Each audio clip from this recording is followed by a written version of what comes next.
Welcome back to Flop Shots with Dane and Jordan. We're in the practice bunker here next to the driving range. I don't know how many of you know this is here, but this would be a great place to get some practice in where we don't usually have an opportunity to practice. I'm going to have Jordan hit some fairway bunker shots, and we're going to watch his technique, and I'm going to ask him some questions about what he does and why he does it. All right, so let's go. Okay, Jordan, what club are you hitting right now? I've got a 9-iron. All right. Would you say that we want to prioritize getting out of the bunker over distance? So you've chosen a club with quite a bit of loft? Right. So I think the two main factors when you're looking at a fairway bunker shot are, one, what does your lie look like? And two, what are we trying to get over? Because every bunker has a lip, and it really just depends on, what club can you reliably get over that lip. Gotcha. That is the main key. Gotcha.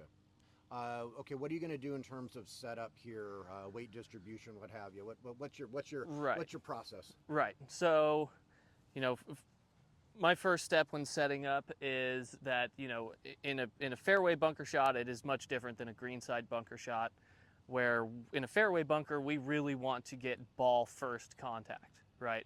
So that is our main priority. We achieve this by doing a couple different things in the setup. One being that, when you take your stance, I may have the ball a little bit further back in the stance to help promote me to strike the ball first. So we want to avoid sand contact before impact at all costs, right? Correct. The most important thing is ball first contact. Got it. Right, so we'll do a couple things. We'll go put the ball a little back in the stance. Usually in the setup, if you could see my right foot, I may dig at a bit of an angle to try and give myself something to kind of push off of and have extra stability in fairway bunker. Building it a little ramp on the outside of your right foot. Like you can think of it as like a pitch, like how a pitcher pushes off of a pitcher's mound. Got it. Right, so we have something to push off of and keep stable. So I put the ball a little bit back in the stance, create a little thing to push off of a little bit with the right foot, maybe choke up a little bit on the club, maybe a half inch or so. So we're choking up on the club so that we don't hit it fat. Right. Okay.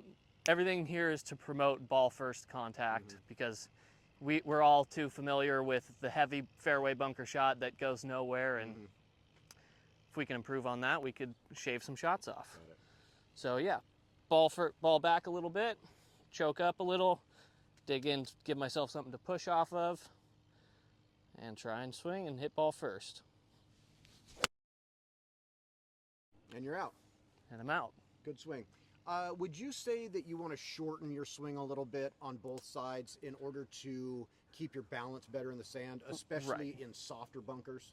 Right, absolutely. I think that, the biggest thing that we want to do, we want to make sure, that we're not moving this around with our feet and losing our balance, right? Because the sand is not stable.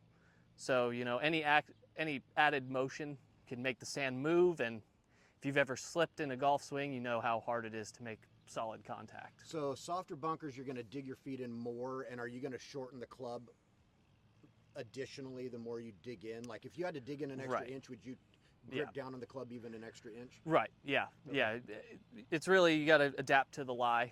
So yeah, if you're digging down further to get more stability in your feet, then yeah, you definitely would want to choke up a little bit more to compensate. Great. All right, hit one more for us, please. Sure thing.